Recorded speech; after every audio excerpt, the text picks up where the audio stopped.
bueno, díxome o concellal de Cultura que viñera aquí a contarnos un monólogo mentre se cambiábamos de decorado. E claro, ao principio non sabía moi ben como empezar un monólogo, de que falar e tal. E recordei eso que dicían de que a xente hai que conquistada polo estómago. Entón digo, gustan as galletas. Porque eu acordo-me de cando era pequeniño e almorzaba sempre o leite con colacao e a margu dorada con tulipán, que iso era Mercato de Cardinal. E guardábamos na despensa ca caixa de surtido Cuétara. Impresionante surtido, sabedes, non? Que teñan diferentes galletas, que é o que se regala cando non hai cartos para regalar un curso. E bueno, hai galletas de chocolate, galletas de barquillo, galletas con virutas de coco. E bueno, rodean de estas delicias, rodeanas cunhas galletas de serrín, que non sei por que as meten, que é unha galleta que ti a ves no surtido e dis, parece serrín, cóllela e dis, parece serrín, cómela e dis, coño, está serrín. Pero bueno,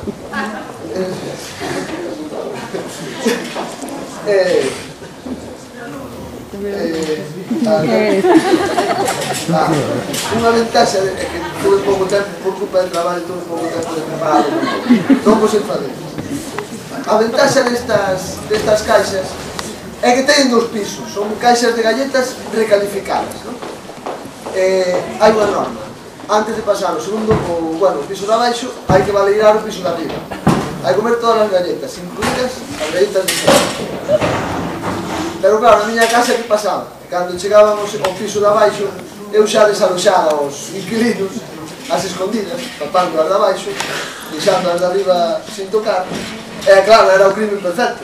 Botaba a culpa ao señor de Cuétara, que se olvidou de meterle as galletas ao piso de abaixo.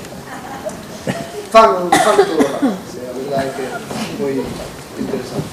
O máis frustrante destas caixas é que sempre hai unha galleta que é a que máis che gusta.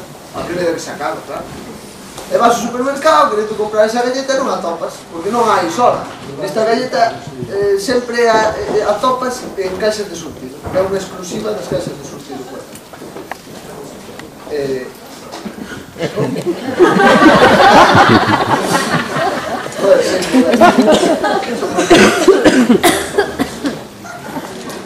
De todas formas, nos estantes do supermercado hai unha variedade de galletas inmensa. Por exemplo, unhas que poden chegar incluso a ser perigosas, que o aviso, que todos os pais teñan cuidado con esas galletas, que teñen tal poder de succión que con súas chegadas ao leite absorben todo o contido da taza. Se se descuida un, poden chegar a absorber a taza. Deronse caso. Falo das campurrianas. Son tan absorbentes que eu penso que a ballerín, este trapo absorbente, ten dentro componentes da campurriana. De feito, é unha galleta. Galleta. Bueno, de feito, os fabricantes de campurrianas, vendo este perigo, sacaron unha versión infantil das campurrianas que chamaron Curusco. Seguindo nesto do alimento, da perigosidade dos alimentos, podemos atopar con alimentos realmente complicados de comer. Alimentos que non se deixan comer. Por exemplo, que pasa co xamón? O xamón, está moi bom, non? O xamón está bom, é un produto do país e tal. Pero, joder, non quere entrar, non se deixa meter na boca, non...